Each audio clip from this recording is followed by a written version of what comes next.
Hi everyone and welcome to today's morning report on Friday the 18th of December with me, Rich Perry, market analyst at Hantec Markets. European sessions got off to a fairly negative start actually, and that's sort of come amidst the reversal that we saw on Wall Street last night. It seems as though that the sort of euphoria that was greeted by, following the Fed meeting decision has sort of waned somewhat, and markets are now quickly focusing once more on the commodity story, which is negative. And it's interesting because you look at the bond markets falling away again. You've got the 10-year yield, which was lower yesterday, lower again today. And the treasury yields are also, the 2-year treasury yield also falling away. So bonds are sort of back in a little bit of favour. And that doesn't sort of paint well in a picture of a Fed that's just announced the first tightening in 9 years. So markets have sort of taken that as a bit of a negative. Obviously, the Wall Street closing 1.5% lower yesterday doesn't help, and it's interesting that volatility sort of started to push higher again. But certainly my chart of the day is the DAX, and I'm going to talk through that in a bit. But the markets in Europe have reacted to the negative, to the downside, and it seems as though that this dollar strength, interestingly enough, the dollar strength that we saw in the last couple of days, started to unwind a little bit, or certainly consolidate in anyway.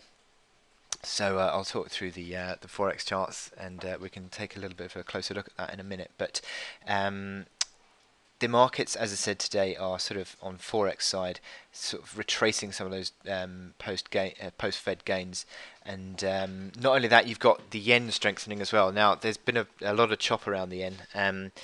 Overnight, you had the Bank of Japan giving its monetary policy update. There was no change on monetary policy, but they did engage a new program of 300 billion yen of ETF purchases. Now, market initially took this as further easing, then Governor Kuruda sort of clarified that this didn't amount to further easing, and the market then sold off sharply in terms of Nikkei anyway.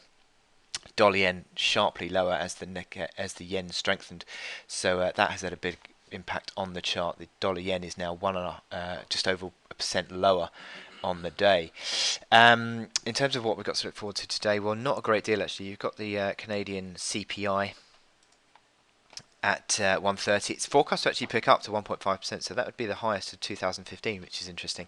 So you could see some strengthening on the Canadian loonie on the back of that. But the big data point today, I think, is going to be the Kansas City Fed composite number, which is forecast to improve slightly to 2. But yesterday, you look at the Philly Fed data, which was forecast to be positive and actually turned negative quite sharply. And the Kansas City Fed ticked higher last month, back above zero, which is sort of suggests above trend growth, but or certainly negative means below trend growth, and it needs to be above positive, I think. Otherwise, all these regional Fed surveys are going to get a start to really play on the fact that maybe the US economy isn't as positive as perhaps the Fed might have painted it out to be. Anyway, my chart today is the DAX. And we had this gap higher at the open yesterday on the DAX, and we're still yet to fill that gap. That gap falling at 10,573.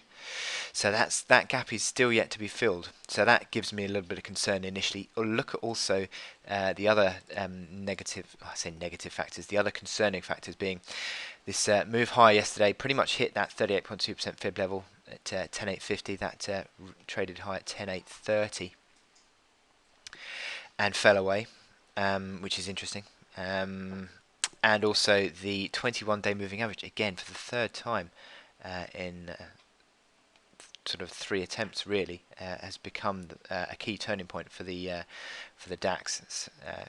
Basis of support late November, basis of resistance early December, and again basis of resistance that comes in at 10,850. Interestingly, again around that 38.2% fib level. So what we've seen today is a negative open, and that negative open has to a certain extent filled that gap, pretty much filled that gap, and sort of fallen back lower again. MACD lines have crossed over, stochastics have crossed over sell signals. So on the hourly chart, this is so. Is that suggesting we're going to get further retracement? Well, back towards a closing of that gap, or at least filling maybe of of 10,573 is my expectation on this move.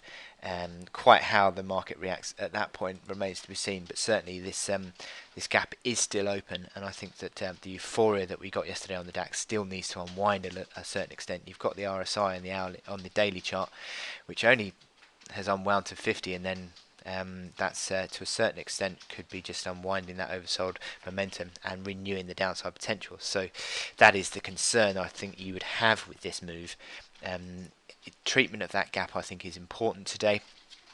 If you fill it, maybe it's a positive, but if you close below that gap, which is 10, as I said, 10,573, then that would be a negative. But at the moment, that gap remains open. And technicals, there is an old adage that we talk about, which is gaps do get filled. So bear that in mind today. But few resistance levels for you. As I said,